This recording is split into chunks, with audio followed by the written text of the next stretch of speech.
Desde 2008, o Brasil é o maior consumidor mundial de agrotóxicos.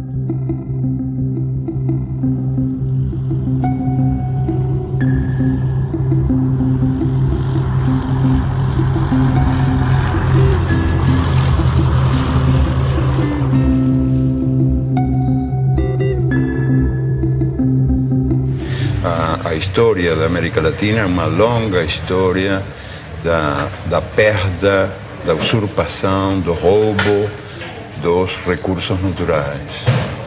E a consciência da necessidade de preservar esses recursos, de defender esses recursos, não é tão acelerada como o processo do roubo que continua.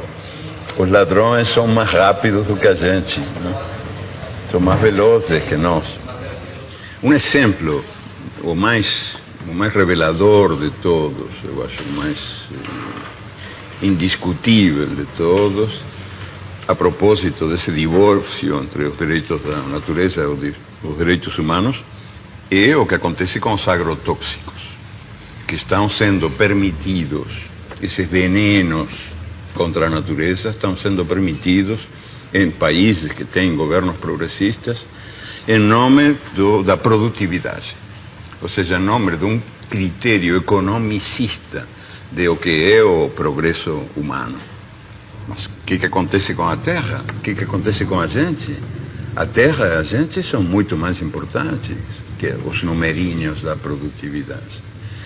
Então, se dá essa contradição, que governos que têm uma política progressista aceitam os agrotóxicos como se fossem uma necessidade inevitável, sem perceber que tem aí uma certa traição aos princípios que estão esses mesmos governos predicando, que são princípios muito ligados à saúde humana e à saúde da natureza.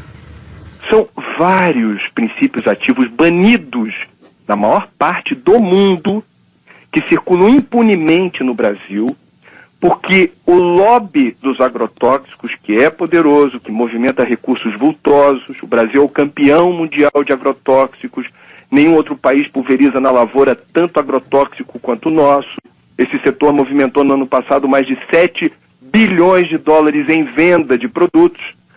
Questiona na justiça com sucessivas petições, com embargos, protelando processos. Então, a reavaliação toxicológica da Anvisa fica amarrada às injunções do judiciário. O que está em jogo agora? Está para ser decidida nos próximos dias a forma como o Brasil se posiciona em relação ao princípio ativo chamado metamidofos. Esse ano, questionou uma resolução da Anvisa proibindo a venda e o uso de metamidofos no Brasil. O que é esse palavrão? É o princípio ativo de um agrotóxico usado nas lavouras de soja, de batata, de feijão, tomate, trigo e algodão. Quais são os problemas causados pelo metamidofos? Entre outros, atinge sistema nervoso central, dano de memória, lapsos de memória em crianças, perda de movimentos, prejuízo ao movimento das crianças principalmente, reduz imunidade no organismo, causa desregulação hormonal, sistema reprodutor pode ser comprometido, pode haver complicações no embrião das gestantes, ou seja, é um veneno que foi proibido em países como Estados Unidos e China, que, veja, são bem diferentes na forma como vetam circulação de produtos. Sim. Países da Europa, a comunidade europeia toda, e países da África. Mais uma vez, são países bem distintos, ou blocos de países bem distintos, na forma como vetam circulação de produtos. O Brasil tolera. A chamada Revolução Verde, pós-Segunda Guerra Mundial, prometia comida farta e sadia na mesa dos habitantes de todo o planeta.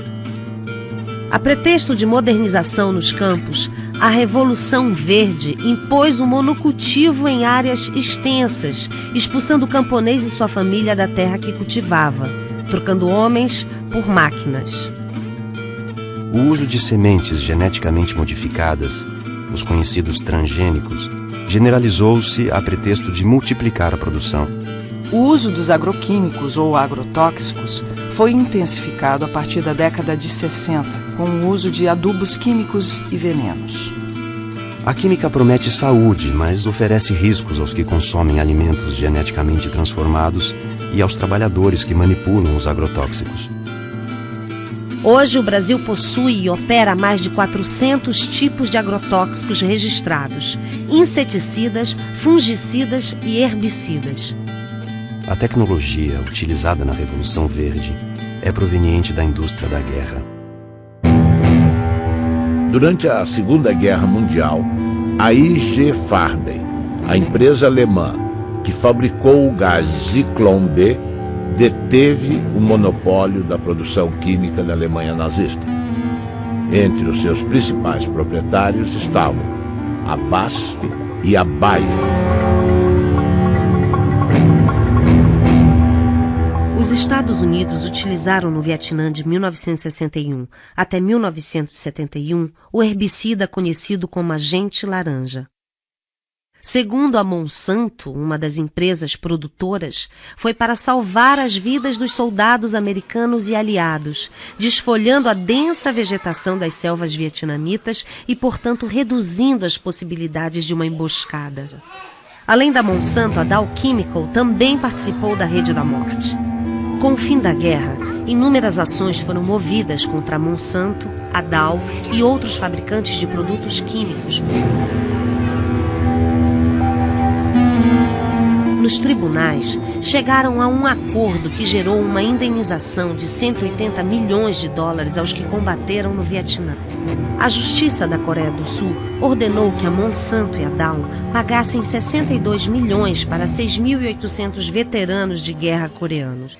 O povo e o governo vietnamita não receberam indenização nenhuma, nem das empresas, nem do governo americano. A Monsanto acredita que as consequências resultantes da guerra do Vietnã, incluindo o uso do agente laranja, devem ser resolvidas pelos governos envolvidos. Essas crianças são vítimas tardias dos efeitos do agente laranja. A Monsanto não diz uma palavra e repassa a conta para o governo norte-americano, que entrega a fatura a Deus. O que a Revolução Verde fez foi destruir, apagar, esquecer toda a herança, todo o acúmulo de conhecimento da agricultura tradicional ao longo dos seus 10 mil anos e criou-se um negócio totalmente novo. A gente aqui roçava o mato, usava semente crioula e plantava. E produzia muito bem. Por volta de 80, 81, 82, as empresas começaram a deixar semente. Só que daí isso começou a ter uma produção enorme, comparando com os produtos crioula, porque a gente produzia em média 50, 60 sacos por hectare, no caso do milho. Aí a gente começou a produzir 100 e poucos, com pouco investimento. A primeira coisa que aconteceu de ruim foi que a gente perdeu o controle da semente. E em 10 anos a gente já não tinha mais semente crioula, de nada, inclusive das hortaliças. E hoje a maioria é transgênico, que se tu não comprar o pacote completo, né, que vai um monte de produto químico, ele não produz. Não, tu tem que fazer todo o processo químico para ter produção. E essa novidade, depois de 50 anos existindo, está mostrando que ela não dá certo. O que ela está produzindo?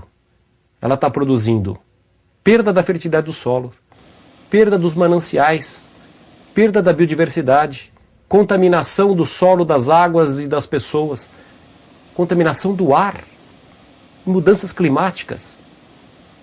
O que mais nós vamos esperar acontecer para a gente perceber que esse modelo novo não é um modelo bom? No último ano, os alimentos que foram os mais contaminados foram pimentão, pepino, tomate, morango, abacaxi, uva. São esses alimentos que são os que causam maior preocupação, porque eles são consumidos in natura. A forma de produção deles, muitas vezes eles são colhidos com um pequeno intervalo de segurança ou sem nenhum intervalo entre a aplicação do agrotóxico e a colheita.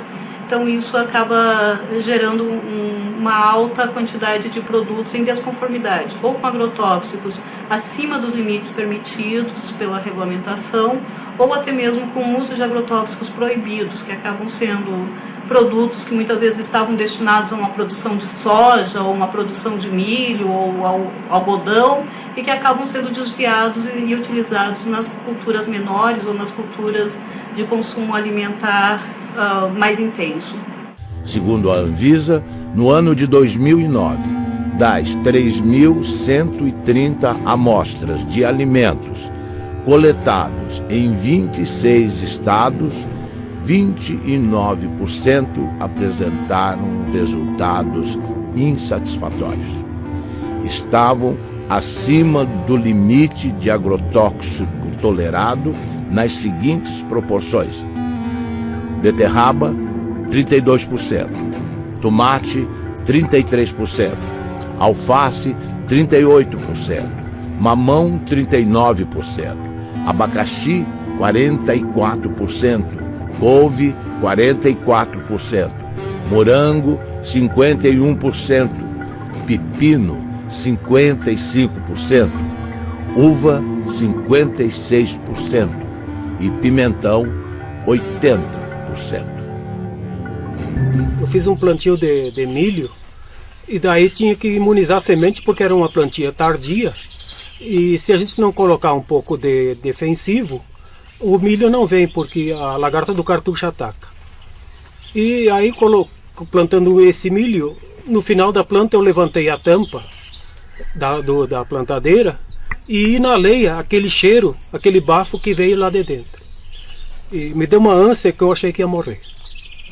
Daí imediatamente a gente foi para o médico procurar recurso e o médico atestou que era veneno, né? A causa era uma intoxicação com veneno por inalação. Imagina se a gente está inalando isso e está fazendo mal, e essas pessoas que vão consumir isso depois. A batata estava bem grande, bonito, assim. Eu perguntei ao agricultor: esta batata está boa? Ele me olhou e disse: não sei, eu não comi. Então eu disse: mas vocês não comem batata? Credo, ele disse: eu não. Então para que serve? Para vender. E a batata é um dos alimentos que mais veneno recebe, não? Eu passei uma vez um veneno nas hortaliças que orientava que era um veneno do fumo, que hoje ainda vai nas hortaliças quem põe veneno. E esse veneno me fez mal, sim. Ali eu fui parar no hospital, atacou os rins e eu nem sabia que estava tão mal, né? Mas... Ele fez uma roça de feijão no meio do café. Aí ele aplicou. Mas já tem uns 10 anos atrás. Aí ele pegou esse feijão e deu para esse vizinho meu que eu colhei. Amei, acolhe esse feijão, mas estava muito bom. Aí que fomos arrancar o feijão, o que estava de rolinha morta no meio, tudo, o que bater morre. Aí ele falou: gente, você escolhe esse feijão, você não consome ele agora não. Deixa ele uns 6 meses sacado, porque o remédio que eu apliquei ele é forte. Ele falou: apliquei essa vez para nunca mais. Que eu apliquei sem saber, ó, como o tom passo. Ele falou: nunca mais faço esse negócio. Que eu matei o inseto, matei os passarinhos, matou tudo. Ele foi pro mercado. Quer dizer, não só o agricultor está morrendo, o povo da cidade também, porque eles consomem esse veneno lá, né? Frutas e verduras frescas são fundamentais para a saúde, todo mundo sabe. Mas uma blitz em Pernambuco fez o flagrante. Frutas e verduras de todo o país estavam contaminados. Um cardápio rico em frutas e verduras, folhas e legumes à vontade, um hábito saudável, mas que pode se transformar num problema dependendo da procedência dos produtos. Seu Genival perdeu não só todos os 60 mil pés de alface que cultivou, como também o direito de vender as hortaliças, porque usou na plantação um agrotóxico proibido por lei. Todo mundo usa. Não só eu, sabe? Todo mundo usava. Agrotóxicos são produtos químicos que servem para combater pragas e doenças na agricultura. O uso desses inseticidas, os tipos aplicados e as dosagens que as lavouras recebem são regulamentados pela Anvisa, Agência Nacional de Vigilância Sanitária. Alguns produtos foram retirados do mercado por causa dos riscos à saúde. Uma pesquisa feita na Central de Abastecimento de Pernambuco pela Agência de Defesa Agropecuária encontrou irregularidades em várias amostras de frutas e verduras, não só produzidas aqui no estado, como o tomate e o couve-flor, mas também no pimentão da Paraíba e no morango do Espírito Santo. Todos apresentavam altos teores de agrotóxico e estão com a comercialização proibida. A ameaça não é só para quem consome os produtos contaminados. Seu Severino, que há 30 anos vende pimentão na Central de Abastecimento, perdeu um olho por causa de uma infecção provocada, segundo os médicos, por agrotóxicos. Tudo que eu trabalho com agrotóxico, tudo pega veneno. Aí não teve jeito não. Olhando assim, não dá para perceber o problema. Para o consumidor é quase impossível identificar frutas, verduras e hortaliças com excesso de agrotóxico. A dica, segundo os nutricionistas, é fazer compras em locais conhecidos que tenham a referência e, se possível, procurar levar para casa sempre produtos orgânicos. Infelizmente, não é possível fazer muita coisa, né? A gente sabe que lavar com sabão e com bucha para esfregar e possivelmente tirar algum excesso que está ali na casca, pode ser de alguma ajuda, né? Inclusive para não contaminar a geladeira, né? Para não colocar, por exemplo, uma casca de mamão sujo no prato junto com uma melancia e misturar um com o outro, lembrar que ali tem veneno, né? Mas, de fato, é fundamental que o período de carência seja respeitado, ou seja, o período entre a aplicação de cada um desses ingredientes ativos e a colheita, de forma a garantir que haja uma degradação dele naquele produto, né? Mas também não ter a ilusão de que esse tipo de procedimento vai nos permitir ter um alimento livre de agrotóxicos. Tudo é base do veneno. Hoje, ó, o trigo... Quando vão colher, eles passam um secante para matar o trigo, para colher mais seco, daí a farinha que já vai, né? Então a gente hoje em dia está comendo veneno. Daqui até chegar na mesa, até quem consome é só veneno. E quem ganha é as multinacionais. Monsanto, que cobra R$1 em saca, sem botar a mão na lavoura, né? Sem estar aqui passando veneno e assim por diante. Então a recomendação da instituição é que ninguém deixe de comer alimentos, frutas, legumes e verduras por conta dos agrotóxicos. Agora, o ideal é que esses produtos não sejam mais utilizados. Se as pessoas não consumirem frutas, legumes e verduras, né, elas vão acabar consumindo outros alimentos que, em tese, a gente imagina que não tenham agrotóxicos, né? Mas a gente imagina isso porque, quando a gente pensa em agrotóxicos, a gente, em geral, pensa nos alimentos frescos, né? Então, as pessoas não perguntam se a farinha láctea, se a farinha de arroz, se os alimentos processados, que também utilizam matéria-prima que pode estar sendo produzida com o uso de agrotóxicos, também leva esses pesticidas.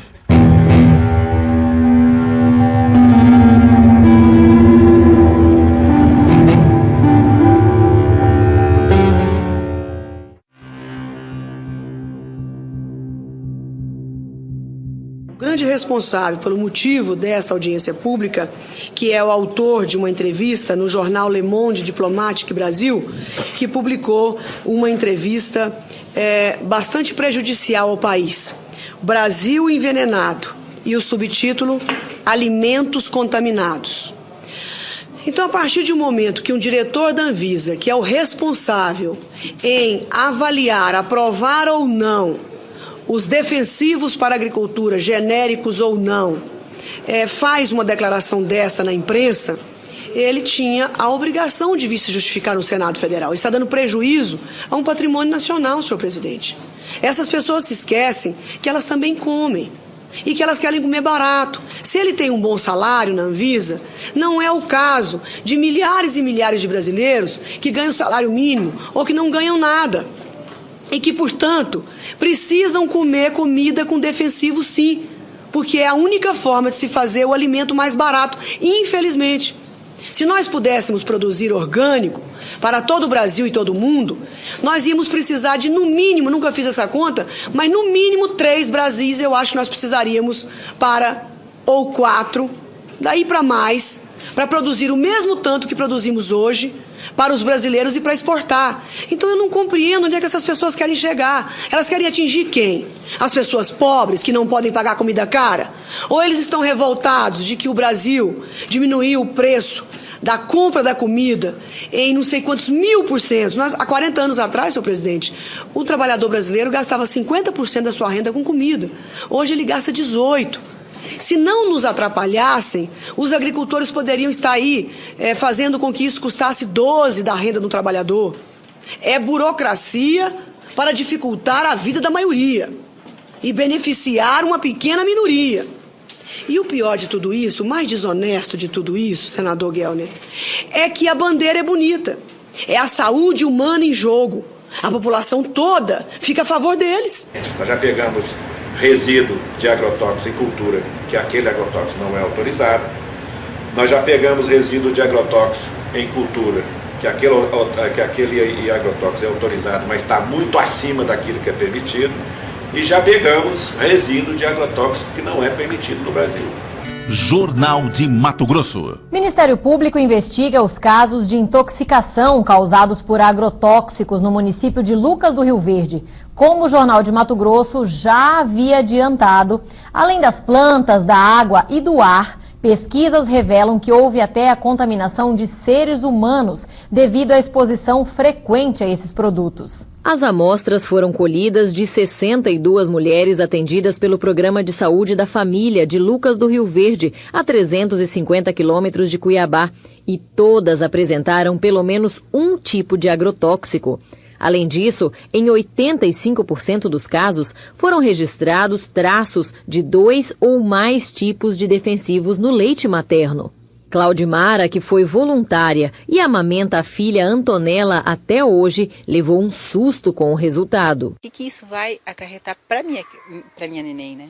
Os vestígios encontrados em 100% das amostras são de um defensivo conhecido como DDE, um metabólico do DDT, que foi proibido pelo governo federal em 1998 por causar males à saúde, já que ele não é expelido pelo corpo humano. Pelo contrário, ele se acumula na gordura do organismo e, segundo uma das responsáveis pela pesquisa, pode desregular o sistema endócrino, responsável pelos hormônios. Causa câncer, pode estar causando malformação no feto, aborto e outros problemas de saúde, né? E com a safra de soja deste ano prestes a bater novos recordes de produção, a situação se torna ainda mais preocupante. É que não existe uma barreira física para impedir que o produto se espalhe por toda a região por causa do vento. O vento leva para a cidade, se contamina o solo, isso vai para o lençol freático. E uma parte desses agrotóxicos também evaporam, porque aqui é muito quente, e depois ele condensa e desce com a chuva. E os pequenos agricultores de Lucas sabem bem disso. Seu Cito já perdeu vários pés de mandioca, abobrinha e milho por causa desses herbicidas e tem medo das consequências deles para a saúde humana. A tecnologia de hoje permite que o índice de contaminação seja menor do que o passado. Então, intoxicações agudas não acontecem como se acontecia há 10, 15 anos atrás. Mas hoje a consequência é a longo prazo, são as crônicas, né? Que vai acumulando pouquinho a pouquinho no organismo. Quando a pessoa vê mais tarde, né? Sofre de artrite, de dor de cabeça incurável, de intestino, câncer, um monte de coisas. Foi o que aconteceu com Júlio. Natural do Paraná, ele mora em Mato Grosso há 6 anos e de uns tempos para cá precisa ir frequentemente ao posto de saúde. Agora mesmo vim da cidade tomar remédio para boca amarga, estômago, dor, né? Eu fui intoxicado várias vezes em veneno, então eu acho que sou um deles que estou vivendo até o dia que Deus quiser. A Ciba-Geigy, quando desenvolve o DDT em 1945, ela passa a produzir DDT para acabar não só com as pragas da agricultura, também com as pragas do homem. Ele é usado em sanitarismo.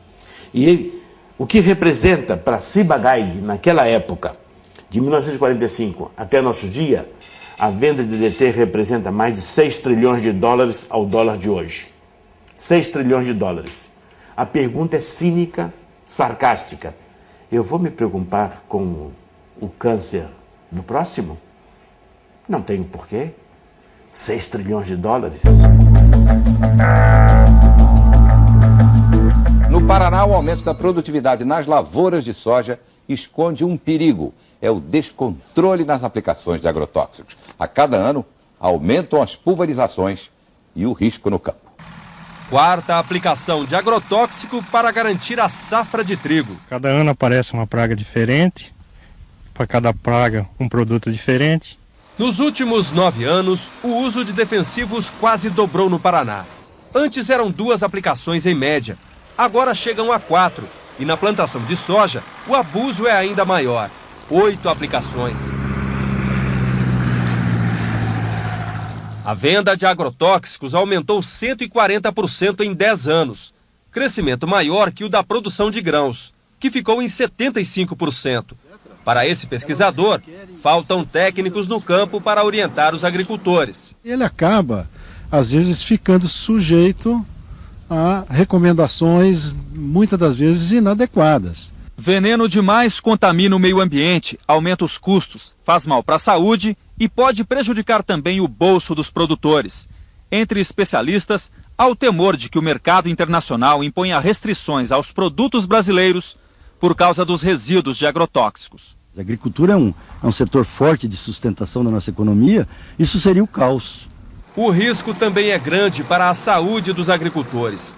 Aos 32 anos, Dona Lídia tem dificuldade para caminhar. Ela sofre de uma doença que aos poucos vai destruindo o sistema nervoso, consequência dos venenos usados na lavoura de fumo, onde ela trabalhou desde a infância.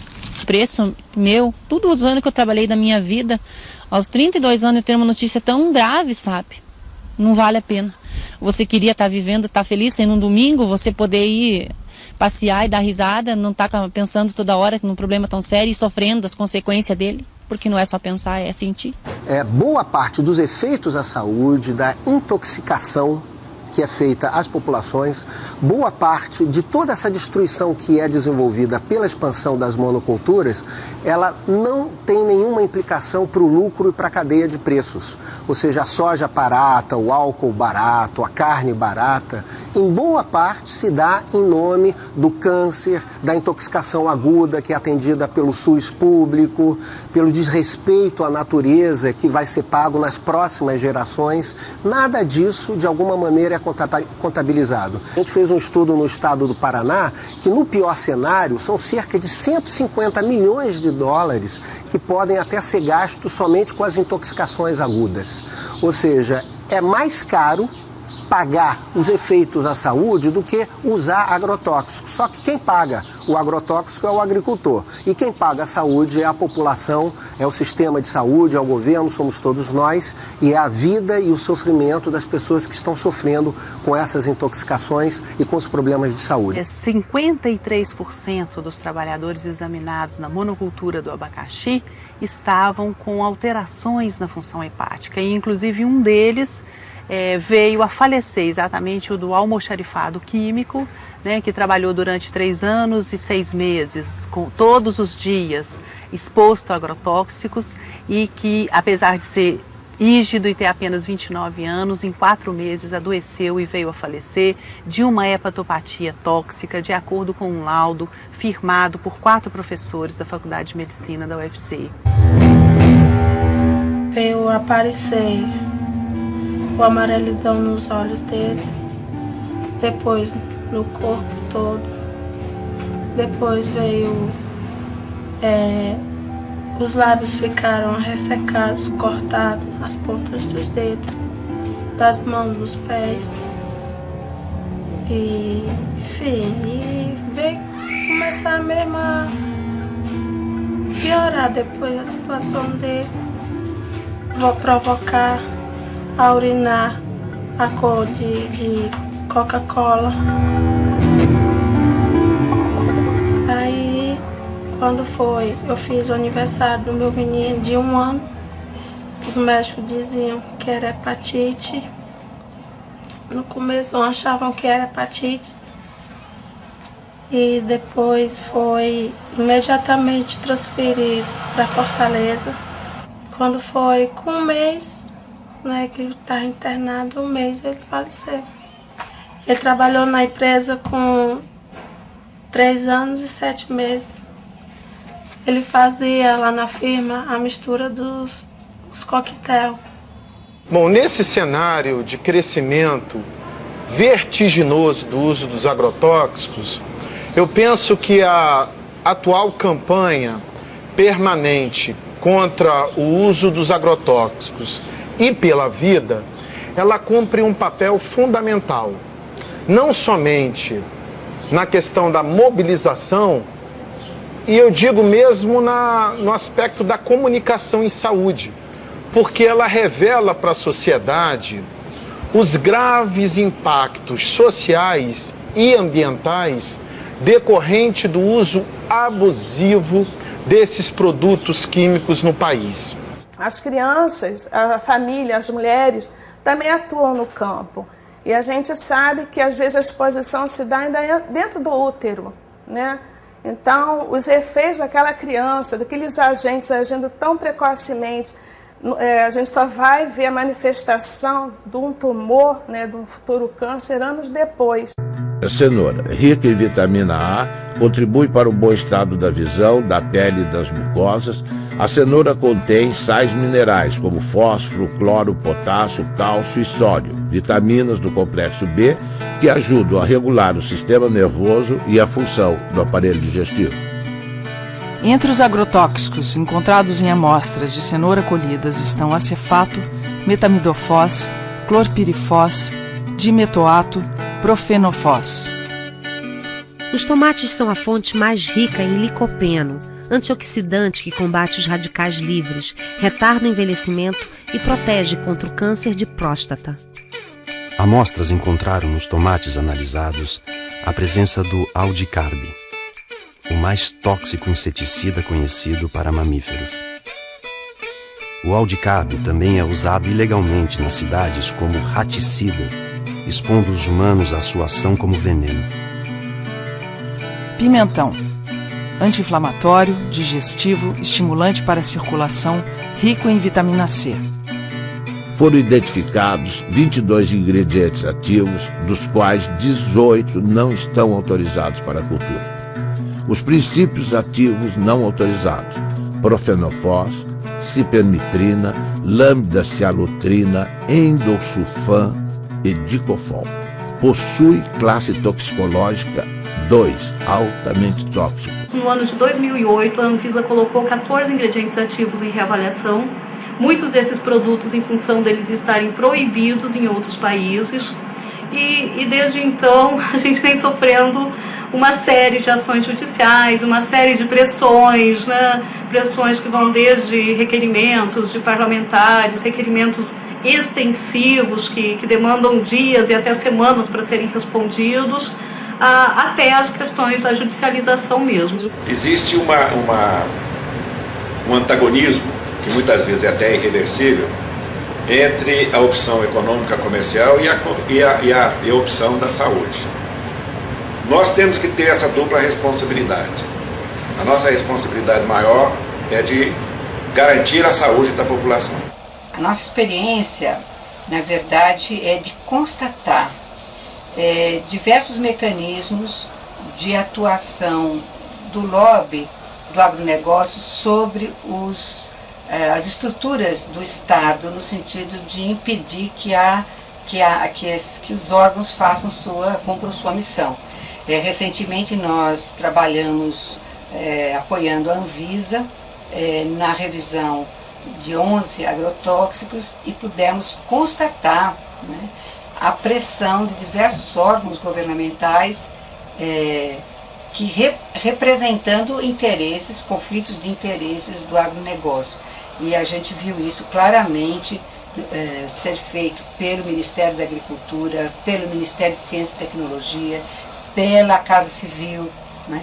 E aqui em Pernambuco a gente vê também isso presente nos momentos em que a gente tem discussão no Fórum de Combate aos Agrotóxicos, que é um fórum bastante interessante, que foi criado pelo Ministério Público do Trabalho para discutir e ter ação pública, não é? Frente a essas nocividades desses venenos. Quer dizer, o que a gente apurou junto à Anvisa é que algumas lideranças políticas estão pressionando a Agência Nacional de Vigilância Sanitária, questionando a resolução que veta a comercialização e o uso desse produto. Isso nos causa asco. Pressionando de que forma? Telefonando diretamente? Telefonando. Puxa vida. E questionando a agência por que está havendo esse embargo, por que vocês estão vetando a circulação desse produto. O que eu posso entender dessa situação é que, mais uma vez, não é uma questão político-partidária, mas poderia ser aqui uma retribuição à forma como certas fábricas, certas empresas ligadas ao setor químico, que produz agrotóxicos, financiam campanha. Um dos achados que nos deixou mais perplexos nesses 4 anos de estudos foi a descoberta de que os agrotóxicos têm estímulo fiscal para serem utilizados e consumidos no Brasil como um todo, né? Há um convênio que data de 1997 que oferece uma isenção fiscal de 60% do ICMS, do COFIN, do IPI e do PIS/PASEP para todos os agrotóxicos vendidos nesse país. E no Ceará, e parece que em alguns outros estados do Brasil, os governos estaduais ainda acharam isso pouco e estenderam essa isenção a 100%. Cristina Kirchner ordena a investigação de agrotóxicos da Monsanto e DuPont. A presidenta da Argentina, Cristina Fernandes de Kirchner, fez um pronunciamento na Sala de Convenções de Olivos, a sede do governo, em que o tema principal eram as medidas para o setor rural, afetado pela crise econômica mundial e a seca. Mas ela incluiu no seu discurso uma surpresa para um público muito favorável à soja transgênica. Anunciou que ordenou à sua ministra da Saúde, Graciela Ocaña, que realize uma investigação oficial sobre o impacto para a saúde dos agrotóxicos utilizados nas lavouras. Referia-se especificamente ao glifosato, produzido pela empresa Monsanto, e ao endosulfan, comercializado pela multinacional DuPont. São fatos muito importantes relacionados com a saúde de todos os argentinos e, sendo assim, ninguém pode discutir questões de competências e jurisdições, assegurou. Página 12, Eco Agência. 70% da mesa do brasileiro é servida por frutas, legumes e verduras plantados e cultivados pelo pequeno produtor, pela agricultura familiar. Todos, ou pelo menos sua grande maioria, são obrigados a trabalhar com transgênicos. Dificilmente, sem o uso dos transgênicos e os pesticidas e herbicidas, o agricultor conseguirá o crédito necessário para financiar a sua safra. O agricultor, então, é obrigado a trabalhar com transgênicos, herbicidas e pesticidas, alguns deles cancerígenos ou provocando doenças de trabalho. A saúde do trabalhador custa 50,8 bilhões aos cofres públicos e as doenças ocupacionais e os acidentes de trabalho consomem 1,8% do PIB. As empresas que produzem grãos e semente agrícolas modificados geneticamente cobram direitos autorais dos camponeses, que são obrigados a utilizar seus grãos e semente. Ao contrário do que a propaganda afirma, o uso de transgênicos exige herbicidas e pesticidas que fazem parte de um pacote básico imposto aos agricultores. As sementes foram patenteadas e os agricultores, ao invés de trabalhar com as chamadas sementes crioulas, passaram a utilizar as sementes híbridas geneticamente transformadas. Ao invés de prestarem contas à natureza, os agricultores passaram a pagar royalties. As sementes nativas vão sendo dispensadas, perdendo-se no tempo num mundo que passa a servir às transnacionais. Junto com a produção em escala, A química introduziu o câncer e outras doenças na dieta dos habitantes do planeta, na saúde dos trabalhadores que manipulam o veneno, mata animais de grande porte e seres humanos. Os produtos orgânicos, mais saudáveis para a saúde dos que plantam e dos que consomem, custam mais caro. Por falta de financiamento e políticas públicas, ficam mais distantes do prato da população. A Syngenta cria dependência química trocando café por agrotóxicos. Uma empresa sem nenhuma tradição ou foco na comercialização de commodities está se consolidando como uma das maiores exportadoras brasileiras de cafés especiais. A indústria de agroquímicos e sementes Syngenta tem contratos para comprar e exportar 208 mil sacas de café gourmet ao longo deste ano, dentro de um programa no qual troca seus produtos por sacas do grão. O agricultor paga os insumos com sua própria produção e não em dinheiro. Com os cafés especiais, a Syngenta decidiu fazer ela mesma a comercialização em uma estratégia para que os produtores de café sejam fiéis aos seus agroquímicos. A plataforma inclui os agrotóxicos da Syngenta e também serviços pós-colheita e treinamentos. Para fazer o costeio da lavoura e para te estar assegurado o que vai fazer na lavoura, o banco exige as notas da semente. A semente tem que ser híbrida, tem que ter o adubo químico, tem que ter o veneno e as notinhas de todo esse produto. Porque lá no dia de fazer a entrevista vai vir um técnico, né, do banco, né, o fiscal, ele vai querer essas notas para te estar dentro do seguro, senão em 48 horas tu tem que devolver o dinheiro lá, se tu não tiver a lavoura, conforme como está no Crucri, feito lá e usou a semente híbrida e o adubo, se tu não usou aquilo, não tem aquelas notas, tu não vai ganhar o Proagro, né? A palavra Adonai em hebraico significa ele, como se designa Deus, cujo nome não se pronuncia. Aqui no Brasil, no Rio Grande do Sul, Adonai é um agricultor que reinventa o mundo à sua maneira. Tudo que lhe apresentam como a verdade, Adonai questiona. No mundo da Monsanto, Dow, Bayer, BASF, DuPont, Syngenta, Adonai pratica agricultura orgânica sem transgênicos. Enfrenta o banco que só dá crédito a quem planta transgênicos e tem como garantia de colheita da safra o uso de herbicidas e pesticidas. Nosso Adonai desafia as transnacionais que lucram bilhões com seus venenos. Baseado na sua história familiar, Adonai reinventou o milho crioulo. Existe uma porta de saída. Adonai aponta. Eu me lembrei lá de trás, né, do tempo lá do meu pai, quando ele disse tinha sementes crioula, por que não pode hoje tentar fazer isso, né? E mais um colega meu, que ele se formou agrônomo, né, disse, vamos tentar fazer uma semente aqui na tua propriedade. Mas daí nós tinha que depender de um milho híbrido com um comum, né? Daí fazer um enxerto. Daí para fazer esse cruzamento, daí para tirar para plantar na segunda planta, daí dava. Eu usei 11 variedades de milho, né? Fiz uma mistura toda, né? Peguei milho comum que eu consegui encontrar, né? E daí peguei mais híbridos, né? E daí misturei tudo. Teve tudo que é épocas de milho. Daí o que eu fiz? Eu fui selecionar, né? Trabalhar com elas. Levou três anos que eu consegui fazer esse milho sangue. Hoje em dia, o pessoal sempre acha, se faz agricultura orgânica, não vai nutrir a humanidade. Bom, se está pensando que orgânico é simplesmente deixar fora o químico, eles têm razão. Mas não é. Porque o orgânico é que você trabalha com a vida do solo.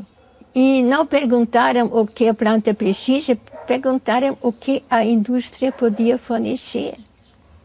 Nós temos de ir mais pela natureza e menos pela tecnologia. Porque a tecnologia em si se não está trabalhando conforme da natureza, ela não vai conseguir um resultado satisfatório.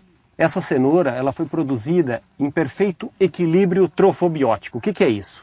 Ela teve uma nutrição e uma ambientação absolutamente adequada, de modo que ela não contraiu nenhum tipo de doença. Ela está equilibrada. Não há nenhuma dificuldade em produzir alimentos orgânicos para alimentar o povo. Não há dificuldade técnica.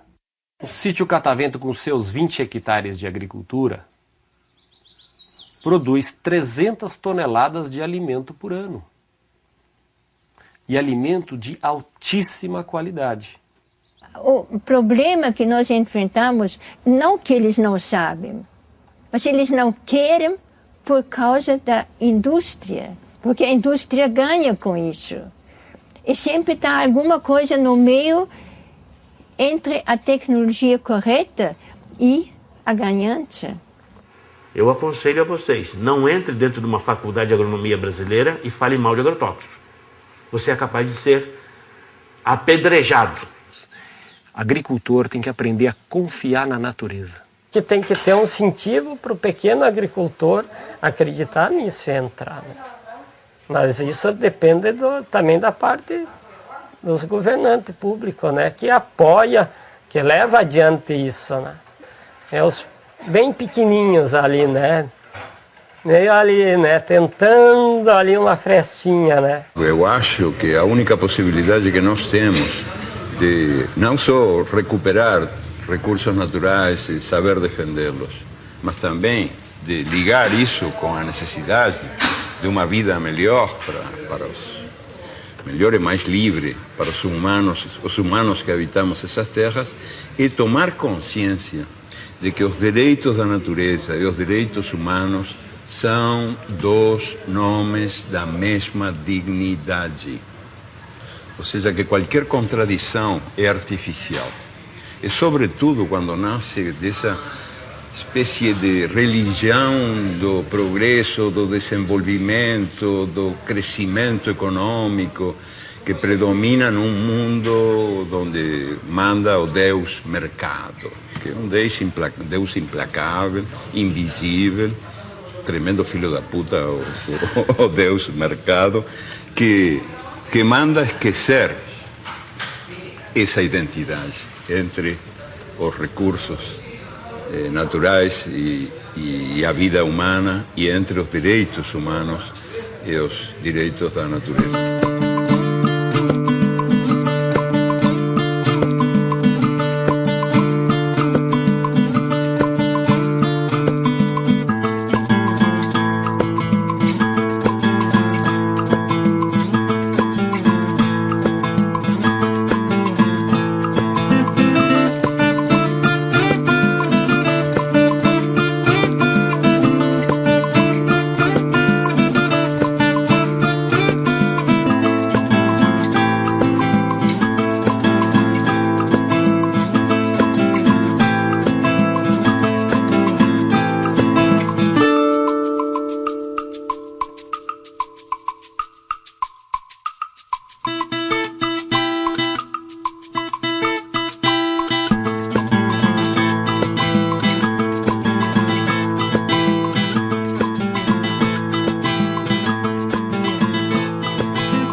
O PIB de 2013, apresentado com estardalhaço, anuncia que o agronegócio salvou a economia brasileira Ele fez a alegria dos que se beneficiam politicamente com esses números e dos que fazem bons negócios sem considerar a vida dos outros.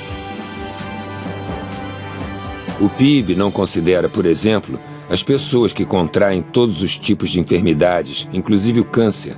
Não considera o custo do tratamento dessas doenças, as vidas que se perdem, a dor das famílias. Para eles só conta o capital. Não se discute qualidade de vida nem a destruição da natureza. Só vale o mundo dos negócios. Eles estão contaminados pelas estatísticas mentirosas que mascaram uma guerra contra a vida. Em 2011, éramos cerca de 20 entidades. Hoje somos muito mais. Um imenso conjunto da sociedade luta contra o veneno que nos mata um pouco a cada dia quando consumimos alimentos contaminados pelos agrotóxicos.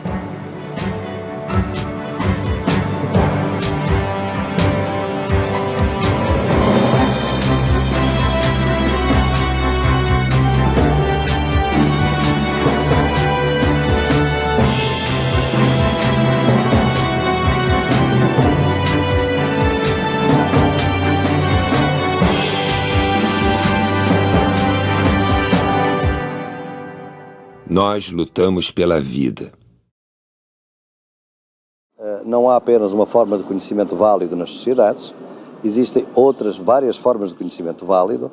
A ciência moderna, de alguma maneira, obteve um monopólio do conhecimento válido, é esse que é ensinado nas universidades, que é um conhecimento que é importante, obviamente, até porque eu também sou universitário, mas não pode ser de maneira nenhuma o único conhecimento. Para o camponês, a produtividade da terra é uma sequência de ciclos. E é por isso que a terra que este ano tem soja, ou tem milho, ou tem cana, pode ter no próximo ano estar de pousio. Ela está a descansar, porque nós também precisamos de descansar ao fim de semana, portanto a terra descansa. E no próximo ano continua. Portanto, esta é uma lógica de tratamento com a natureza e de relação com a natureza que assenta em conhecimentos ancestrais que devem ser cada vez mais valorizados. O que acontece é que, com a hegemonia política dos grandes latifundiários e dos grandes agroindustriais da frente agroindustrial, com os mídia que são propriedade deles ou financiados por eles, com partidos cujas campanhas são financiados por eles, eles conseguem transformar todo este conhecimento riquíssimo sobre a terra, sobre a água, sobre a atmosfera, em magia, superstição e atraso.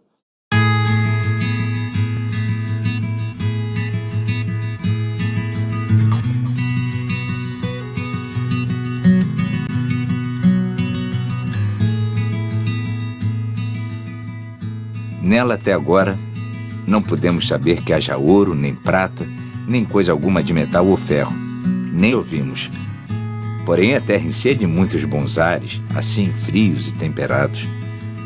Águas são muitas, infindas, e em tal maneira graciosa que, querendo aproveitar, tacear nela tudo, por bem das águas que tem. Carta a El-Rei Dom Manuel sobre o achamento do Brasil, 1º dia de maio de 1500. Um dos grandes dramas do século XXI será a luta pelo controle da água. Chamada Blue Gold, ouro azul pelas transnacionais que querem transformá-la em uma commodity a ser negociada nas bolsas de valores. Para a maior parte da população, a água é um bem comum inegociável.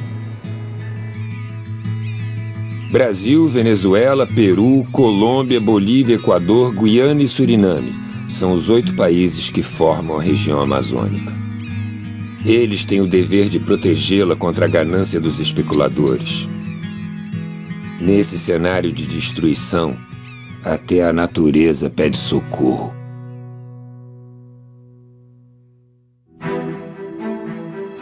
A natureza põe, o homem decompõe. As belezas existentes de uma terra viva e colorida são destroçadas por um modelo predatório de desenvolvimento.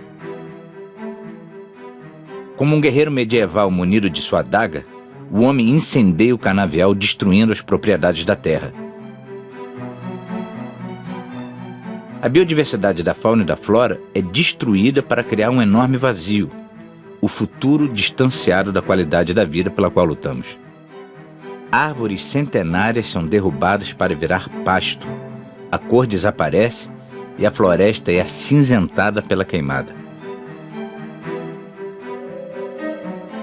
O boi nos vê como ruminantes, cúmplices impassíveis da caminhada da civilização para o matadouro.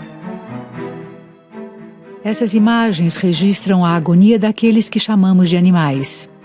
E nós, que nos consideramos humanos, chamamos de tecnologia de ponta. Caminhamos céleres rumo à barbárie, à desumanidade e ao desemprego no campo. Nas antigas veredas, as aves fogem, os animais desaparecem, as águas secam. Onde havia vida, nasce o deserto verde. Esse é o modelo que nos propõe o agronegócio. Terra arrasada para o povo e muita grana para os ricos. Ao contrário do que predisse o profeta, o sertão não vai virar mar, nem o mar vai virar sertão. A continuar o atual modelo agrícola, o Brasil será transformado num grande deserto. As barragens submergem cidades, vidas e histórias. A placa com o nome do poeta sinaliza uma rua que existiu. O poeta promete revanche.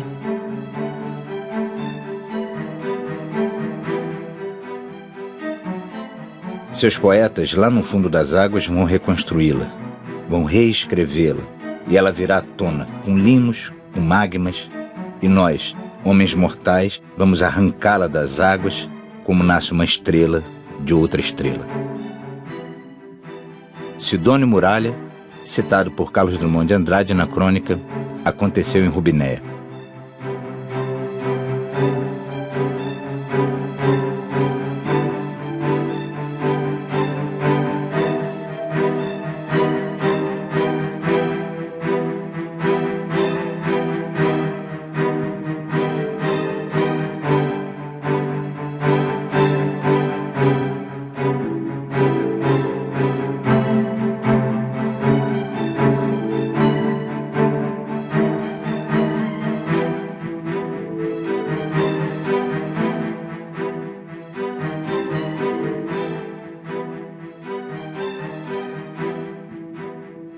Antigamente, né, a geração anterior que a nossa, as pessoas ficavam com câncer já no final da vida, como que as células iam cansando, era mais fácil elas adoecer. Agora não. Crianças com 10, 12 anos têm câncer. Industrial agriculture does not produce food, and it does not cooperate with nature. It, in fact, works on the basis of a war against nature. And all the chemicals that were invented for war against man have been moved into agriculture. The pesticides, the herbicides, Agent Orange, chemicals meant to kill people. And it is no wonder that people continue to die. A gente resolveu fazer um inventário dos casos de câncer na Chapada do Apodi. E o padre fez uma apresentação da nossa equipe e falou assim: por favor, levante a mão quem tem algum caso de câncer na família. Cara, foi assim, toim. Sabe que daria uma cena fantástica? Porque quando as pessoas acabaram de levantar o braço, tinha mais da metade da igreja com o braço levantado. Por que esse alto índice de câncer no meio rural? Né? Porque Rondônia, o uso de agrotóxico é largamente utilizado, não só pelo agronegócio, né, pelas grandes propriedades, mas também em pequenas propriedades e de forma desproporcional, né? Há um mito de que quanto maior a dosagem acima da recomendado, quer dizer, mais tempo, digamos, ele vai ficar com a roça, né, com a plantação livre de que eles chamam de pragas, né? Que aqui na agroecologia nós chamamos de plantas amigas, né? A Organização Mundial de Saúde conta com um instituto, o IARC, que é dedicado à pesquisa sobre câncer, né? E esse instituto, que tem uma metodologia de trabalho bastante rigorosa e até mesmo conservadora, né, reconhece pelo menos 4 tipos de agrotóxicos como cancerígenos do grupo 1A, que são aqueles comprovadamente cancerígenos. Laranja. Estimula a resistência do organismo, anti-inflamatório, previne o cansaço e reduz o estresse. Laranja cultivada com fosmete, tóxico para o sistema nervoso. Laranja cultivada com triclorfomo pode causar câncer, geração de fetos anormais, aborto e infertilidade. Banana fornece energia, ajuda a circulação e inibe coágulos. Banana cultivada com triclorfomo pode causar câncer e má formação fetal. Banana cultivada com carbofurano pode causar câncer, puberdade precoce, infertilidade e aborto.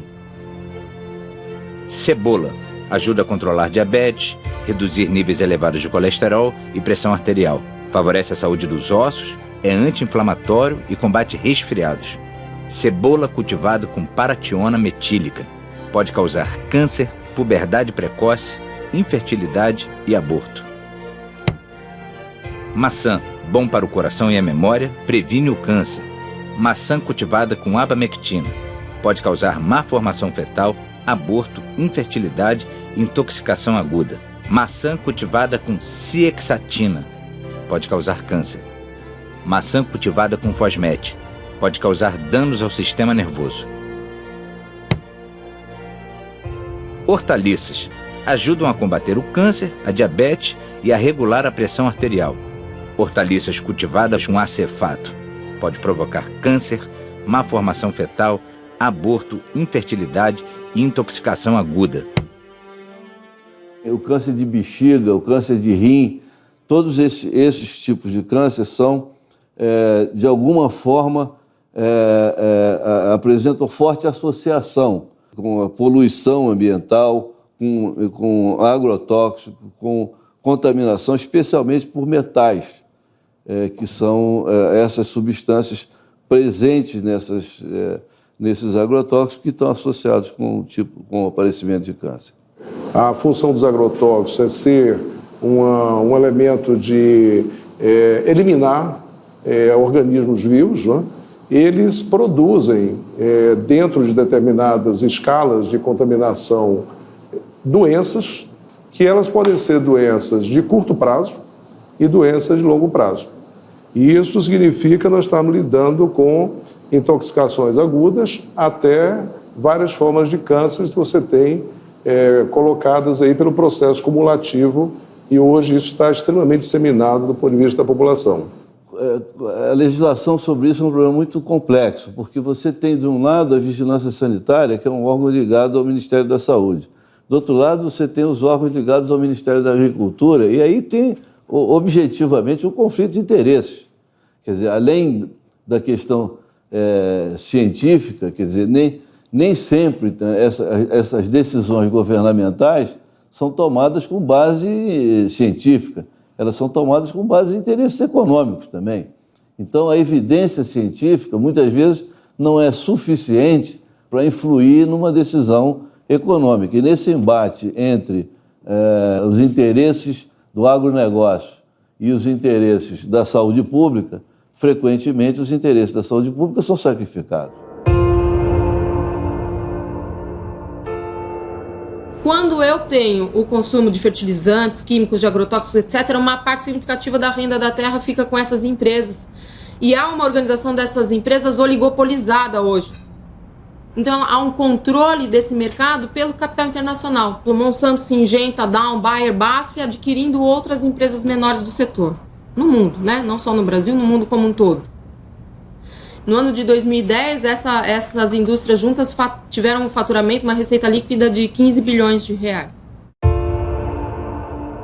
15 bilhões de reais. Pelo menos 130 empresas fabricam agrotóxicos no Brasil. 6 delas dominam 68% do mercado.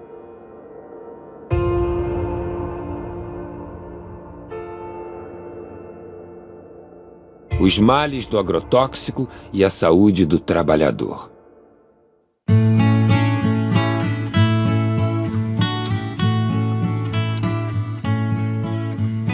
O Vale do Açu hoje é uma das regiões mais que tem a incidência de câncer no estado, né? A pesquisa chegou à conclusão de que os trabalhadores rurais bebem água lá na região de péssima qualidade, né? Em 2 locais foi encontrado água contaminada quimicamente com agrotóxicos. O índice de suicídio é altíssimo, o de câncer, o CA, então assim, é muito alto, né? E antes dessas empresas chegar, nós não sabíamos nem o que era isso. Nas frutas eu usava só a bota e o avental. Não tinha luva e não tinha máscara, então isso chorrava na minha cara. Muitas vezes. Aí eu ali fui sentindo dor de cabeça, começou tendo infecção urinária e eu tendo febre e um tremor nas minhas pernas. A doutora Fátima, ela diagnosticou isso, que eram os produtos, porque nesse caso não foi só eu, ela atendeu várias pessoas da firma, de onde eu trabalhava lá no Carpes, e por conta dessa descoberta que ela fez, ela foi tirada daqui.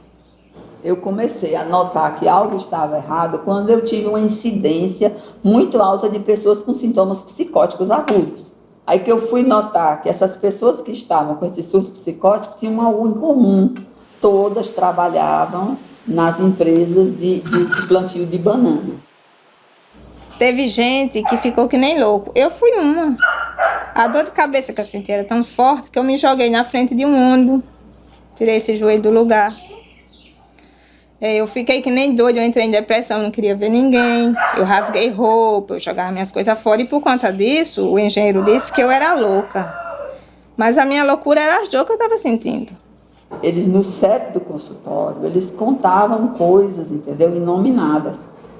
Muitas vezes eu anotava em prontuário, tem tudo anotado em prontuário. A notícia que eu sei é que esses prontuários estão perdidos. Aqui nós temos uma empresa por nome Delmonte que ela pulveriza. Ela tem um avião que ela sai pulverizando. Ela vai lá para o setor, põe o produto e vem pulverizar aqui na empresa. Aí aqueles produtos ele pode cair na água, que tem um rio próximo. Inclusive, houve muita perca de peixe, de pássaro. A funcionária deles da Belmonte me procurou e me disse que, olha, doutora, a senhora fique certa de que na Belmonte tudo é feito muito legalizado. Nesse mesmo dia, por coincidência, entra um paciente na minha sala chorando, aos prantos, dizendo que tudo que era vivo na casa dele tinha morrido, só restou a mulher e os 2 filhos. Por que aconteceu isso? Ele disse, doutora, é porque eu moro na curva do avião. E quando o avião da empresa faz a curva para despejar o veneno, derrama um pedaço em cima da minha casa.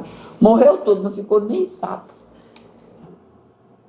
Se você for hoje em qualquer delegacia ou superintendência, agora se chama Superintendência Federal de Agricultura, do Ministério da Agricultura, no Brasil, em nenhuma delas você vai encontrar um ato de fiscalização contra um agricultor que se envenenou. Nenhuma. Se você for no Ministério da Saúde, também não existe. A pergunta é por quê? A questão é ideológica. Se você quiser saber hoje quantos dos cânceres no Brasil têm a ver com agrotóxicos, você não consegue essa resposta nos diferentes sistemas de informação em saúde que a gente tem, né? E se você quiser buscar entre os registros de câncer qual é a ocupação dessas pessoas, você vai ter dificuldade também de encontrar o dado de ocupação, por incrível que isso pareça, né? Então, há toda uma tendência de ocultamento mesmo disso, né? Desses problemas de saúde, eles não aparecem, né? Para cada informação de que houve intoxicação que chega ao Ministério da Saúde ou à Fiocruz, a gente tem 50 casos que não são notificados. O que isso significa, né? Significa, nesse período de 99 a 2009, nesses 11 anos, foram 62 mil intoxicações por agrotóxicos no país, ou 5.600 por ano, ou 15 diárias, ou, se preferirmos, uma a cada 90 minutos. A cada 90 minutos no Brasil alguém é intoxicado.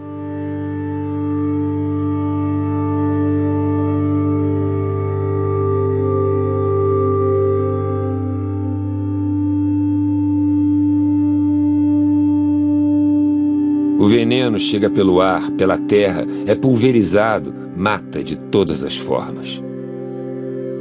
Contamina e destrói o ser humano, pássaros, as abelhas, destrói a terra, polui o ar e a água. Quando se fala em combate às pragas, devemos saber que a praga é o próprio veneno.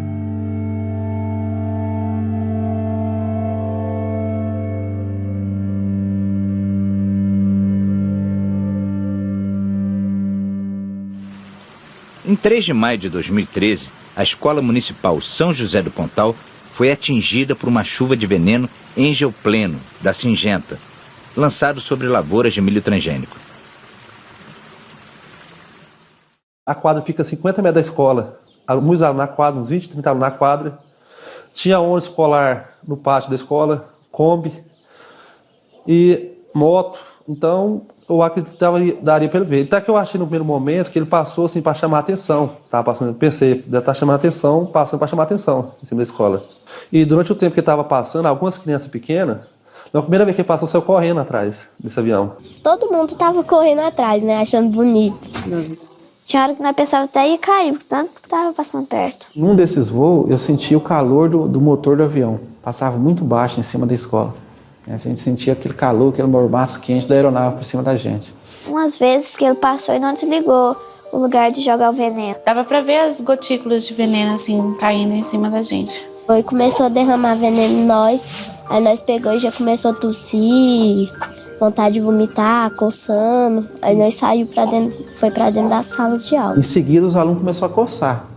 Coçar, tirar a camisa, coçar.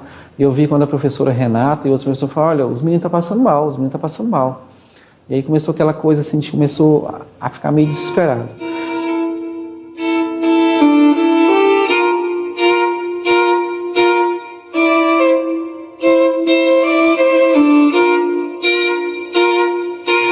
Aí eles ligaram da escola pro SAMU, o SAMU veio de encontro com outro ônibus, que eles colocaram as crianças que estavam passando mal mais que os outros dentro do ônibus e foram de encontro com o SAMU. Quando as viaturas alcançou, o pessoal parou, fechou a estrada, a GO lá fechou a estrada, e lá mesmo o pessoal do SAMU, bombeiro e ambulância da saúde mesmo que estava indo, começou a fazer atendimento a essas crianças, no meio da estrada lá.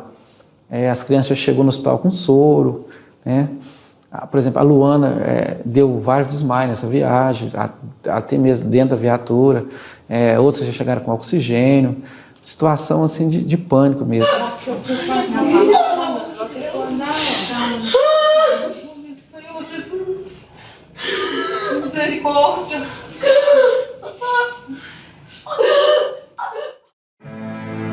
A criança paraguaia assassinada por um banho de agrotóxico.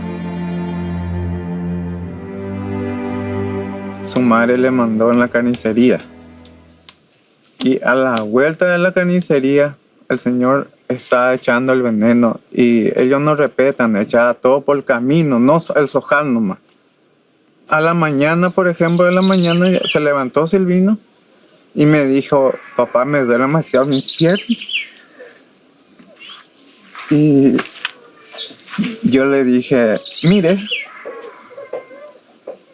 y le dije, tu sangre ya está todo parado. Llegó en un hospital o centro de salud y dijo que le dijo el señor, el doctor está intoxicado, totalmente intoxicado. Bueno, y dice que llegó la 1 y para las 3 ya falleció mi hijo.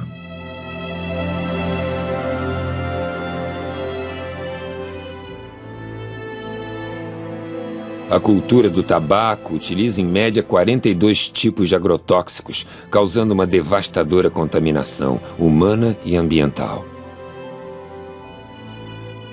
Eu tô no fumo desde os 7 anos que o pai começou a plantar.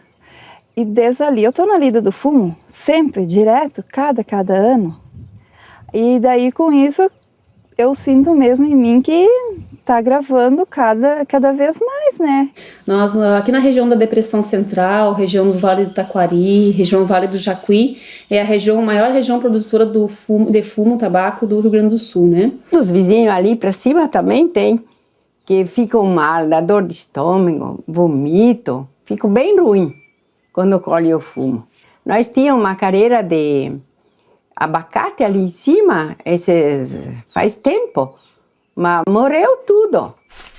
Está no ar o veneno, nas águas, por tudo, não tem. As pessoas não têm mais como se escapar também. Olha, das vezes que eu fiquei ruim, eu acho que foi da consequência do fumo. Porque eu estava lidando no fumo dá um vômito tão forte, né?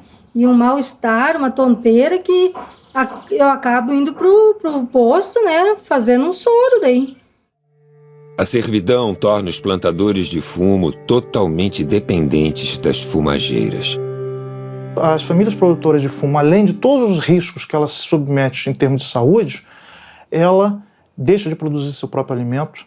São famílias que não têm mais vida comunitária, porque é um tipo de trabalho que alguns chegam a usar o termo servidão. É um termo bastante forte, mas é um estilo de servidão, porque não tem nada a ver com a lógica camponesa de organização do trabalho. Cada família, na sua propriedade, trabalhando para uma empresa. Arresto. Dona Eva da Silva. Um caso exemplar. Quando a família ela não cumpre a estimativa, ou até mesmo não tendo nenhum problema, quando a família não está entregando o seu produto, a indústria tem um respaldo jurídico que é fazer o aresto. O que é o aresto? O aresto é uma medida judicial que a empresa tem legalidade para fazer, que ela busca junto com o juiz uma autorização para ir lá arestar, buscar do galpão do agricultor para a sua empresa o fumo. Mataram a minha mãe com ordem da justiça. Ela não tinha uma conta. Tá aqui as notas fiscal. Tá aqui os negativos do último ano. 0. Insumo 0. Prestação de forno 0. Tá aqui as notas fiscal. Daí a empresa vai com um respaldo policial, vai oficial de justiça, vai funcionários da brigada, né, policiais acompanhar os funcionários da empresa para ir lá buscar o produto. E a dona Eva, mesmo alegando que não tinha dívida, né, eles, não, nós vamos carregar o teu fumo. E ela disse, não, se vocês carregarem o meu fumo, eu vou me matar. E assim ela fez. Começaram a quebrar a porta do galpão, começaram a carregar. Ela veio atrás da casa, tinha uma parreira com uva, com tanque, pegou uma corda, se enforcou, se ficou em pé. E ali ela morreu em pé. Por causa de uma fumageira.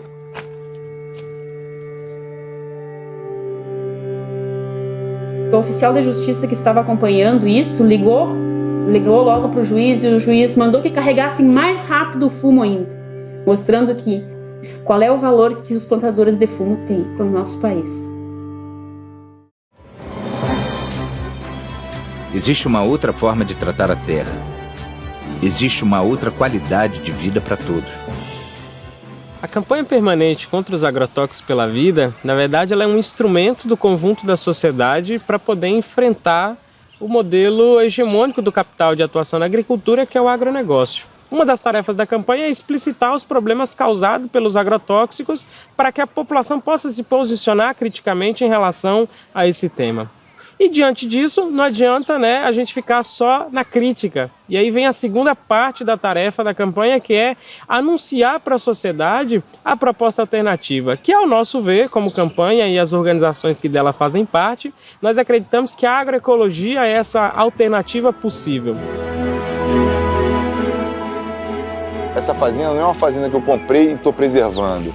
É uma fazenda que eu comprei totalmente degradada e eu estou aos poucos tentando recuperar o que ela já foi. A ideia é que no futuro esses morros todos sejam matas fechadas, né, que a gente tenha, e que essa mata com a chuva jogue toda essa matéria orgânica para a lavoura, né, enriquecendo mais ainda o nosso solo. A vantagem da agricultura orgânica é que você, num espaço de terra pequeno, quanto mais fértil ele for ficando, mais produtivo ele vai sendo. Por que o agronegócio precisa de tanta área? Porque ele vai desertificando, então ele precisa abrir novas áreas. Nas novas áreas ainda existe alguma fertilidade. Hoje eu estou produzindo uma média de 30 produtos, já chegamos a ter 100 produtos, a ideia é voltar a ter uns 60 produtos. Tem a coisa do gado, né, que é tratado com homeopatia, fitoterapia, né, o controle de verme, o controle de carrapato, é tudo feito através de ervas. O leite é totalmente limpo, né, a gente faz um queijo, né, de alta qualidade também. O interesse, cara, é que a pessoa, o que eu como, minha filha pode comer. né? Agora você vai numa fazenda convencional, você não colhe um negócio e dá para sua filha. Chega num produtor de morango e fala, come um morango desse que está plantando. Eu duvido que o cara coma, não come. O encontro de agricultura orgânica, a gente costuma falar que é o encontro do bem. Ali está todo mundo preocupado com a qualidade do que a gente vai comer. Ninguém está preocupado em se dar bem com o outro, ou ficar mais rico ou menos rico. Eu quero deixar para minha filha alguma coisa que seja preservado, que seja sustentável, que ela possa ter orgulho. Eu estou preservando as minhas águas, eu estou preservando a minha mata, estou preservando meus animais, eu estou preservando a floresta, eu estou preservando nossa saúde.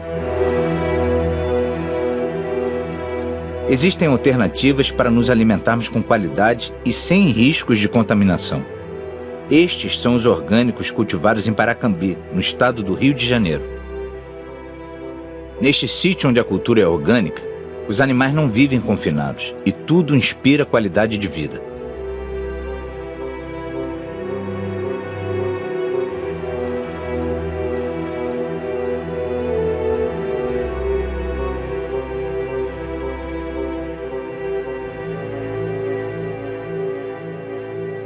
Além de não conter agrotóxicos, o alimento agroecológico também não porta em si injustiças. Ele não porta expropriação da terra, ele não porta trabalho infantil, ele não porta violência contra a mulher, ele não porta contaminação ambiental dos rios, do solo, dos açudes, contaminação das pessoas e contaminação dos alimentos. Os que ainda aguardam a terra já trabalham com agroecologia.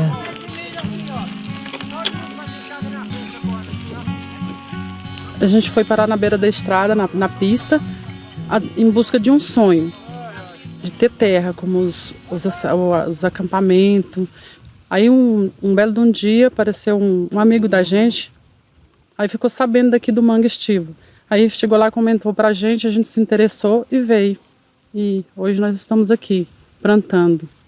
Aqui nós trabalhamos com agroecologia, né? A gente aqui não tem agrotóxico, mas infelizmente os fazendeiros que estão ao redor, né, daqui do acampamento, eles jogam veneno nas roças de milho deles, na soja, e automaticamente cai veneno sobre nossas plantas. Meu desejo é que o INCRA tome as providências, reparte logo a terra para nós, que é para nós poder trabalhar, criar nossos filhos e ter uma boa agricultura sem agrotóxico. Esse é o sonho de todos os que estão aqui. Ao lado da fazenda onde o verde floresce, vemos uma plantação queimada pelo uso de herbicidas e pesticidas. Até as cores esmaecem.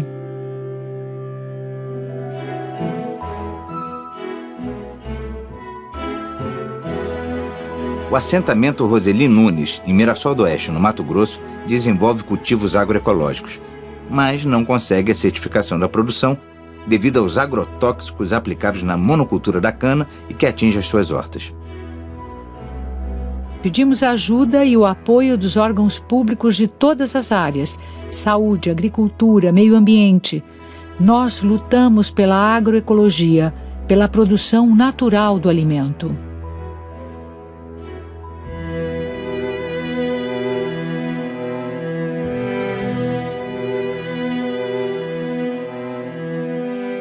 A minhoca é um dos melhores adubos que a natureza conhece. Aprendemos dentro da agroecologia de nós mesmos produzir nossa própria semente. Então aqui vocês estão numa área de produção de frutas. A gente trabalha com plantas baixas também no meio das fruteiras, né? A gente trabalha com... A hora que acabou a produção, a gente entra com adubo verde, depois incorpora para ter o adubo nas plantas, né? E aí depois a gente volta a plantar abóbora e feijão no meio das fruteiras. Aqui é um biofertilizante, quer dizer, esse é um adubo foliar. Ele serve como inseticida, né, que ele tem o NIM, e tem o adubo de gado cru, né, verde. Então ele fica por 20 dias, ele dá uma pressão aqui dentro e aí ele acaba para pulverizar ele. Você utiliza aí daí 2 litros desse aqui com 20 litros d'água e acaba pulverizando, para pulverizar, e serve como inseticida e como adubo foliar. Aqui é o biofertilizante, que a gente usa na proporção de 1 litro para 20 litros. A composição dele: esterco de gado fresco, esterco de gado do dia, né? Capim triturado, uma rapadura, 1 litro de leite. Desse aqui, o que eu gosto desse aqui é R$1, que é uma rapadura. Porque o restante a gente tem o leite, tem o esterco, nada de agrotóxico. Você produz no seu próprio propriedade, no seu próprio terreno você produz. A agrofloresta é considerada a melhor das alternativas para garantir a diversidade na agricultura. A agrofloresta é um sistema de agricultura que considera a terra um ser vivo. Todas as vidas dependem dessa vida. Se essa vida aqui está na UTI, onde é que nós estamos que dependemos dela, né? O que a gente come, o que a gente bebe, o ar que a gente respira, a roupa que se veste, tudo depende de como está a terra. Eu trabalho aqui em 1 hectare de terra, cerca de 13 mil quilos de alimento que a gente consegue produzir. É justamente em 1 hectare de terra, né? Além dessa grande diversidade de plantas que existe. Esse sistema de agricultura, a gente aprende tudo com a natureza. Se você começa a observar, você vai ter um monte de coisa, um grande aprendizado. Se você for afastar a folhagem ali e for olhar o solo, você vê uma diferença muito grande daquele solo ali para este solo aqui. Eu recebi esse lote de terra de 15 alqueires de herança do meu avô materno, quando eu tinha 15 anos. E com 15 anos eu comecei a plantar árvores aqui. Naquela ocasião não tinha nenhuma árvore nesse lugar.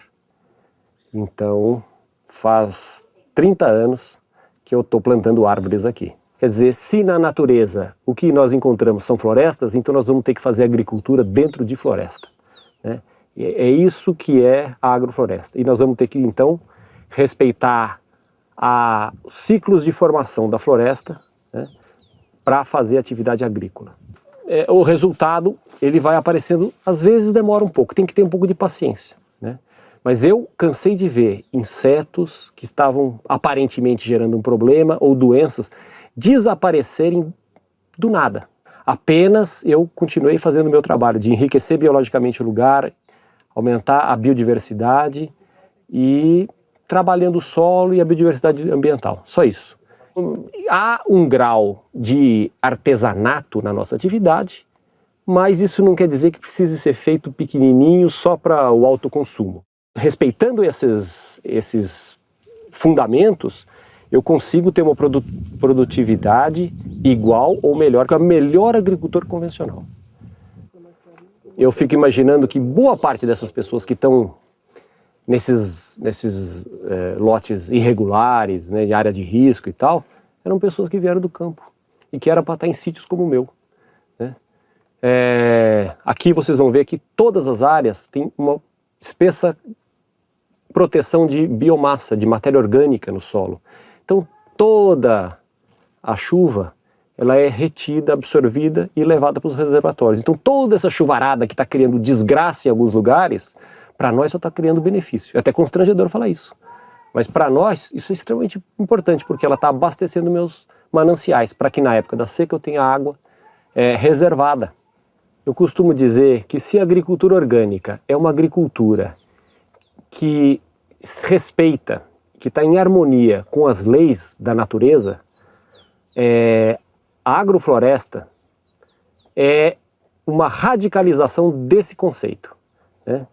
E ele tem como característica produzir muitas espécies vegetais e muitos tipos de alimento simultaneamente, de modo que sempre nós teremos comida dentro de uma agrofloresta.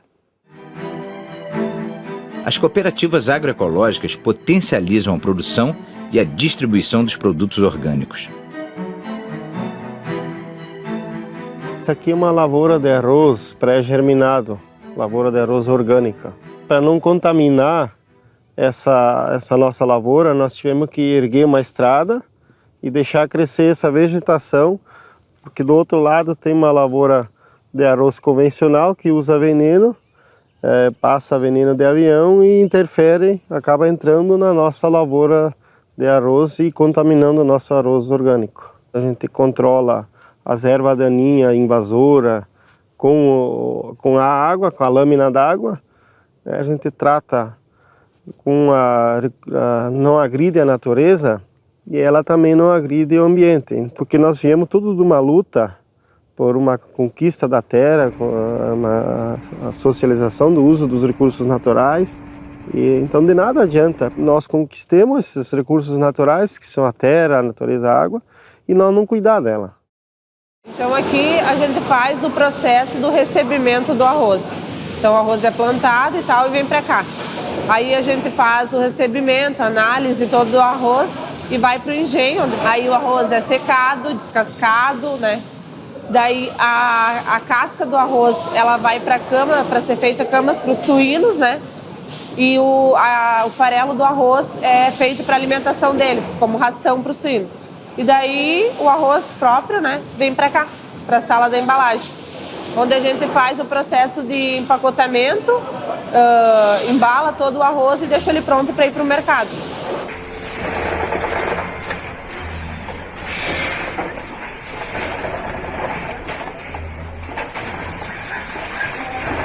Somos organizados hoje em 48 grupos, somando 428 famílias produtoras, organizado em 4 cooperativas e numa central, que organiza a gestão da produção, que organiza as famílias, que organiza a produção da semente, a capacitação dos agricultores para a produção da semente e leva para o consumidor final um produto saudável, sem o agrotóxico, sem nenhum conservante químico ou biológico.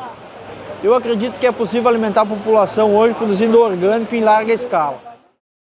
La agricultura industrial de monoculturas solamente produce 30% de los alimentos que nosotros comemos en el mundo. ¿Ah? Y es una comida de no buena calidad porque tiene transgénica y tiene también pesticidas, ¿no? El 50% de la comida que se come en la humanidad es producida por los camponeses, que controlan 20% de la tierra. Imagina que você agora dá 50% de la tierra a los camponeses. ¿Ah? Habría alimento para todos. Alimento para o futuro, formando desde a infância.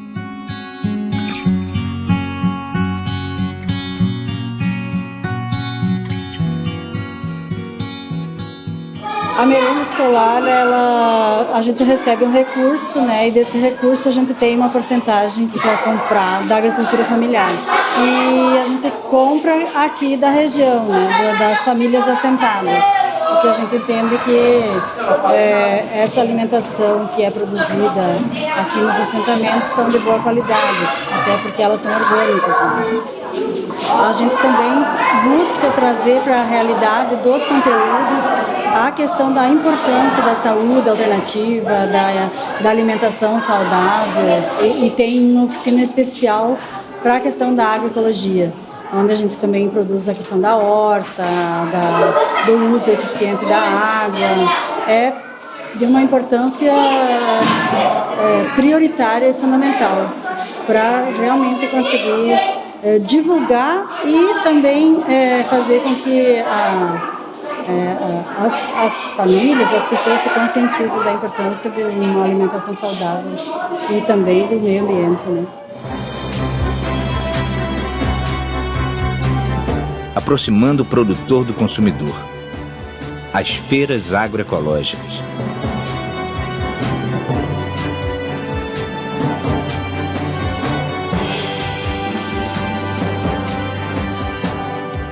Não dá para você imaginar o avanço da agroecologia sem buscar uma maior aproximação dos agricultores com os consumidores. Isso é fundamental. As experiências agroecológicas, elas avançam mais onde você tem mercados locais que são capazes de absorver essa produção. Então, onde você tem as feiras da roça, as feiras da agricultura familiar, ou as feiras agroecológicas, que felizmente se expandiram no país nos últimos tempos, você tem um estímulo à produção agroecológica. Os agricultores se sentem estimulados a produzir porque sabem que tem os canais de comercialização direta com os consumidores. Eu estou convencido e acredito que tenho elementos suficientes para comprovar isso, e em muitos outros lugares outras pessoas pensam a mesma coisa, em que a única solução para a produção alimentar, quer dizer, e de outras coisas não necessariamente alimentares, outros produtos da agricultura, de forma sustentável vai ser através da agroecologia e em combinação com a agricultura familiar. Ele é capaz de produzir a quantidade necessária de alimentos e outros produtos com preços acessíveis e com uma qualidade de produto que o sistema convencional é incapaz de produzir. Um mito desse mercado que é impossível você produzir barato e orgânico. Isso não é verdade. É uma questão de você organizar essa produção e ter formas de escoá-la, né? As experiências têm mostrado que esse tipo de lógica de relocalizar a agricultura e o consumo, quer dizer, aproximar a produção do consumo, ela responde a esse desafio de alimentar uma população humana crescente. E hoje existem já vários documentos internacionais das Nações Unidas, da FAO, que reafirmam isso. Isso já não é um discurso vindo só dos movimentos sociais. Tem um conjunto de documentos importantíssimos no plano internacional que confirmam o papel dessas experiências e, além de confirmar, dizem mais. Se nós não mudarmos, não promovermos uma transição da agricultura na direção da agroecologia da agricultura camponesa, nós não teremos saída para os grandes dilemas alimentares e energéticos que a humanidade está se defrontando e se defrontará muito mais. Tinha um mito antigamente de que agrotóxico tornava as coisas mais baratas. E não é verdade, porque na feira orgânica onde eu vou, eu consigo comprar uma alface no preço que eu compro no supermercado. Tá? A gente tem direito de comer frutas e verduras que não têm venenos, né? Que são venenos, né? Eu acho que o principal é a conscientização de todos nós de não usar o agrotóxico e passar essa conscientização para as outras pessoas, porque infelizmente quem produziu e quem está ganhando dinheiro com isso, ele não vai querer parar de vender, né? Então acho que essa consciência tem que partir da gente, parar de usar o agrotóxico e ser sincero com nós mesmos em querer uma vida mais saudável. E se nós não fazer isso agora, que ainda temos um tempinho, eu não sei mais para frente se a gente vai conseguir reverter isso. Os produtores das sementes crioulas fertilizam a vida lutando contra o monopólio das sementes transgênicas. Hoje, seja soja, seja o que for, que foi modificada, vem o pacote. Tu vai ter que botar o adubo, tu vai ter que botar o herbicida nela para poder produzir. Se não fizer isso, tu não colhe, porque a empresa já faz o pacote direcionado para vender. Venda a semente e vendo os insumos. Nosso papel simplesmente é produzir uma semente de qualidade para vender para o povo brasileiro.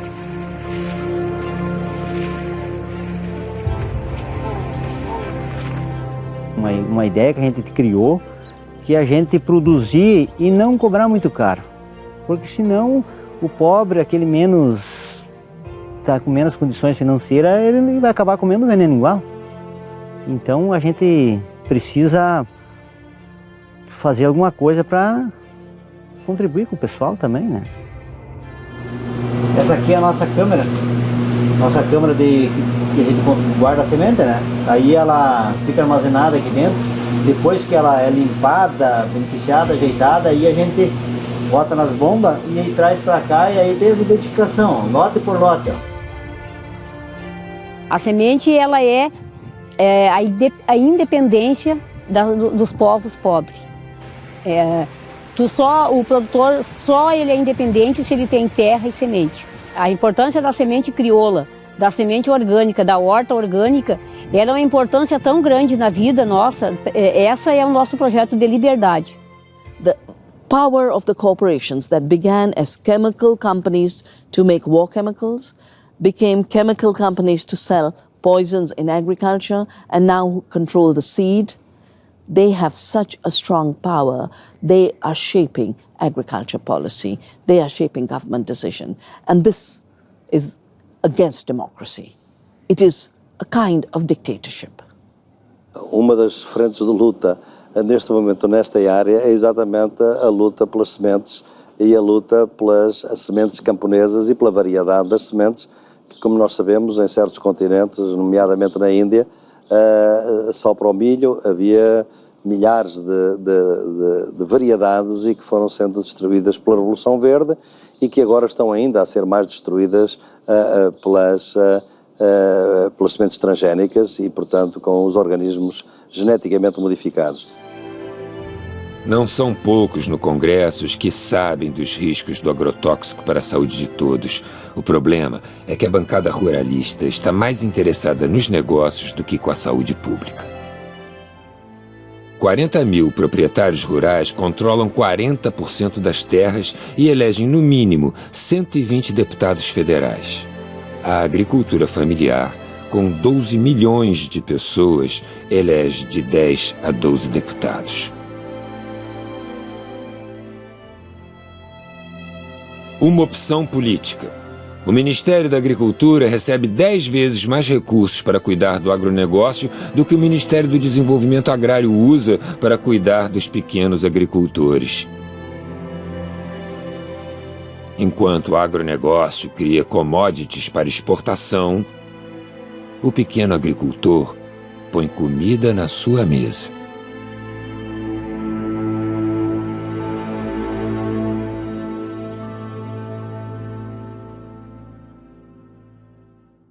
Esse modelo de desenvolvimento, ele acarreta em conflitos. Ele gera conflitos ambientais.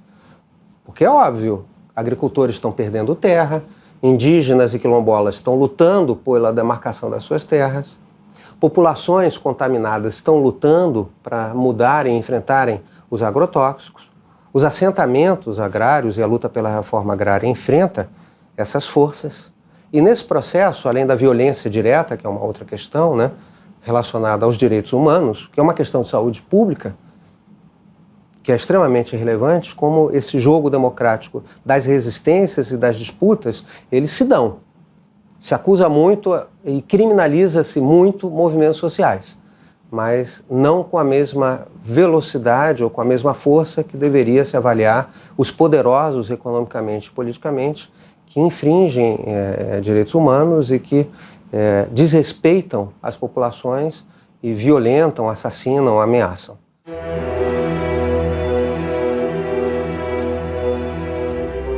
A aldeia gameleira Tapuia Cariri, em São Benedito, na Serra Grande da Ibiapaba, no Ceará, é composta por 130 famílias. A comunidade está na área há 150 anos, é reconhecida como indígena e luta pela demarcação das terras. Antes não precisava de agrotóxicos, porque plantávamos utilizando os nutrientes que a terra nos oferecia. A Mãe Natureza nos oferecia os alimentos necessários, e isso foi tirado com a desmatação para plantar hortas. Socorro! Pedimos a todos os órgãos públicos e federais que nos ajudem a acabar com o uso dos agrotóxicos, pois precisamos de ar puro, águas limpas e terras férteis. Nosso maior sonho é ter liberdade e as terras demarcadas. A indústria vende agrotóxicos fatais para as abelhas que polinizam a vida. As abelhas são do bem, produzem mel altamente energético e polinizam os campos, reproduzindo de forma saudável os alimentos que chegam à nossa mesa. O uso do fosfonometil, mais conhecido como glifosato, está presente em cerca de 20 marcas de herbicidas aplicados para eliminar mato. Extermina as abelhas, colocando em risco a reprodução da natureza.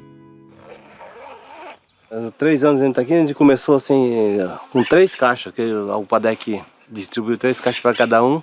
Aí conforme vai indo, vai multiplicando, a gente vai multiplicando, vai pegando os enxames. Hoje tem 30 e poucas colmeias, 15 formadas e restante em formação. Aqui o pessoal tem pensamento de todo mundo botava fogo antes, né? Aí quem cria abelha não quer fogo, né? Então ajudou muito nessa parte. Essa abelha aqui é conhecida como moça branca, breu, né? É o nome popular que o pessoal fala, né? Ela é uma polinizadora muito boa, porque ela vai em quase todas as flores pequenas, assim, da mata. Melipônia é essa abelha indígena que eles falam, né? Abelha sem ferrão. E cada espécie tem, como diz, na natureza tem vários tipos de flor, né?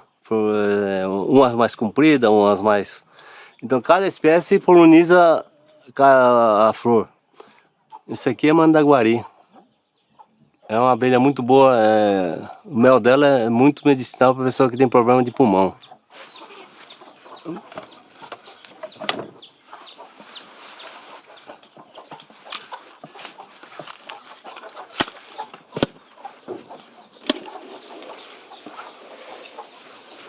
Aqui, ó. Esse aqui é os filhotes, né? Esse aqui são os potinhos de mel e pólen.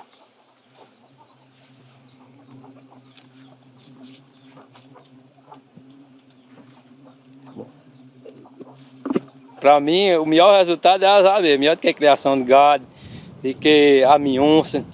Para mim, eu acho melhor, né? Se cuidar direitinho, sempre dá. Esse ano foi um ano muito fraco, mas ainda tirei quase 6 tambores de mel desses de 200 litros.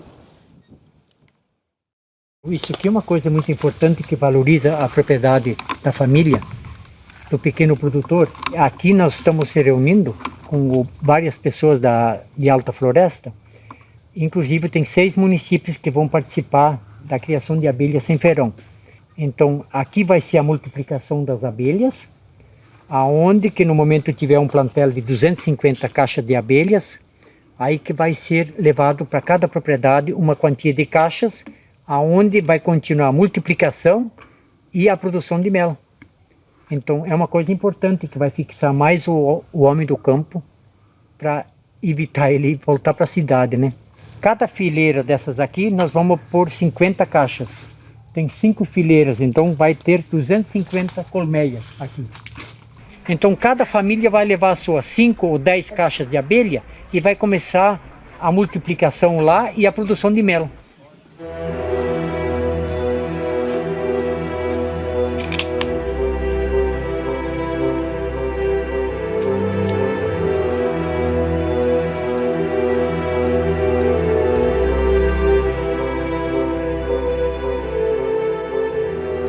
Nós visitamos comunidades, por exemplo, em transição agroecológica, onde está organizada uma cooperativa de jovens que fazem apicultura numa atividade altamente compatível com o semiárido, né? Tem uma forma coletiva de trabalhar, que é de partilha, de crescimento do grupo. Tem uma relação com a natureza que é muito bonita, né? Eles falam, por exemplo, do trabalho que a abelha tem de refazer os alvéolos da colmeia, né? E por isso, como eles se sentem motivados a cuidar muito da colmeia quando eles vão extrair o mel, de forma que eles possam devolver de novo esses alvéolos íntegros para lá, para não dar tanto trabalho assim à abelha, levando em conta que ela já cuida tanto deles e já trabalha tanto para eles e já produz o mel, né? Quer dizer, uma outra concepção de relação com a natureza. O triste é ter que contar isso e dizer ao final que, infelizmente, essa comunidade está sendo desapropriada e removida pelo DENOX para passar o trator e oferecer mais 4.000 hectares para o agronegócio da fruticultura. No Brasil, as mães da Praça de Maio cuidam da natureza e lutam pela saúde de seus filhos. Com o projeto irrigado, não podemos entender. O que temos conquistado tem muitas páginas para ler. Aproveite o conteúdo. O poder que pode tudo é necessário rever. É tudo que possuímos, quem acompanha tem visto. Nossa luta foi contínua, sem pensar no imprevisto. É proposta incomparável deixar a vida saudável para uma vida de risco.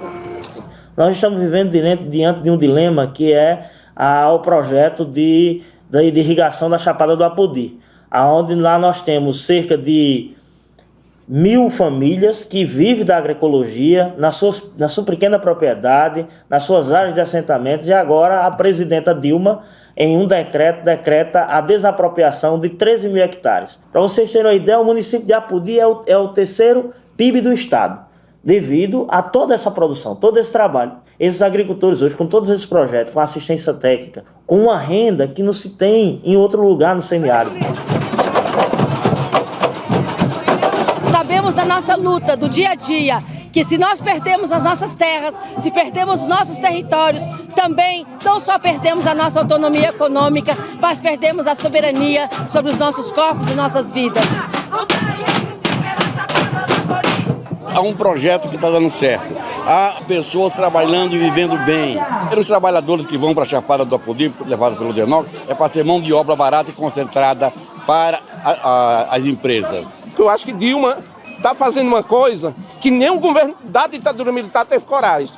Que esse projeto foi desde a ditadura militar. A gente sabe que são muitas experiências que já está dando certo concretamente durante esses 15 anos que a gente construiu, juntamente com os movimentos, mas um projeto vem destruir tudo que a gente construiu desse ano. E o sindicato não poderia concordar com esse tipo de coisa. É entregar todas as nossas terras ao grande capital e fazer de conta que nós, trabalhadores rurais, servimos só para ser empregados. E isso a gente não concorda.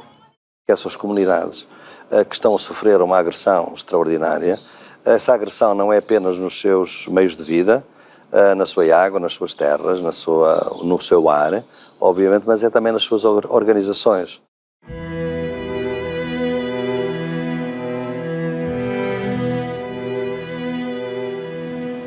Agroecology is a social movement.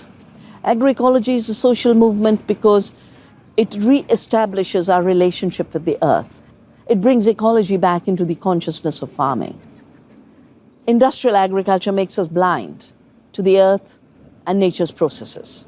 But it is also a social movement because it is attracting very different kinds of people who become agents of change for how we produce agriculture and how we produce our food. Essas manifestações de resistência, elas se articulam em rede, né? Elas se apoiam mutuamente, elas trocam as experiências, elas buscam fortalecer umas as lutas das outras, né? E que vem na agroecologia uma resistência contra esse modelo dominante de agricultura, que é o modelo do agronegócio.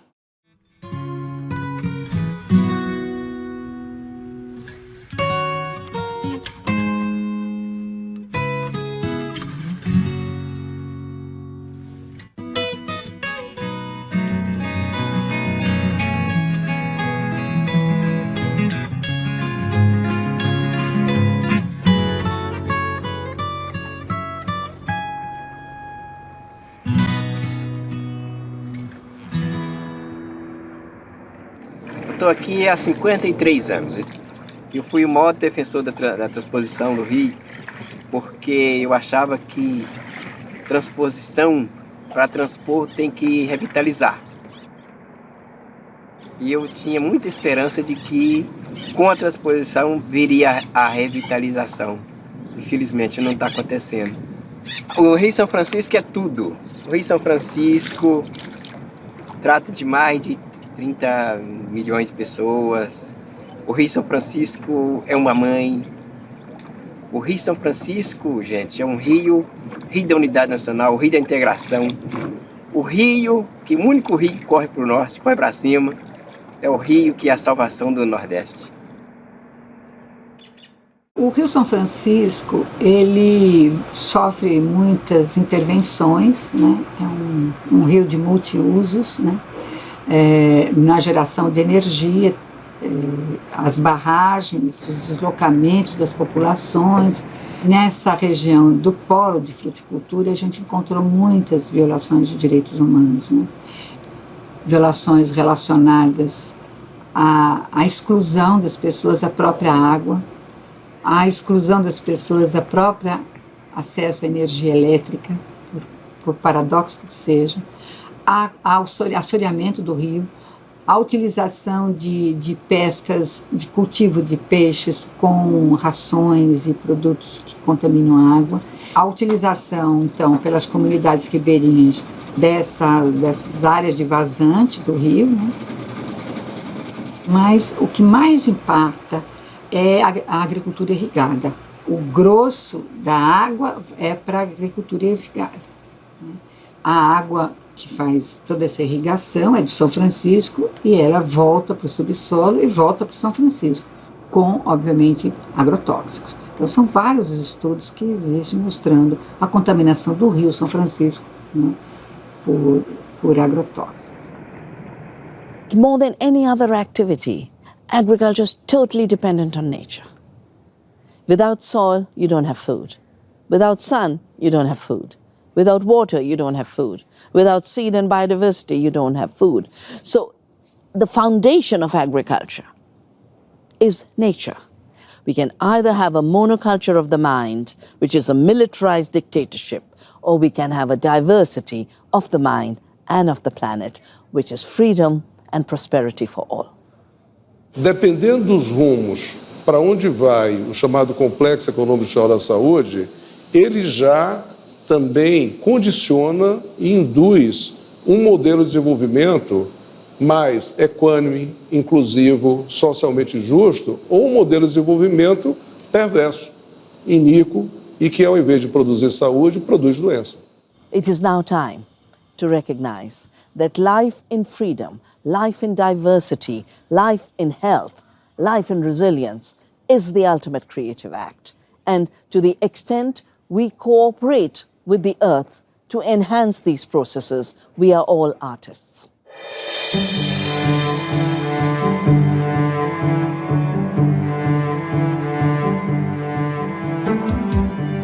Já se trata de escolher em que mundo a gente quer viver.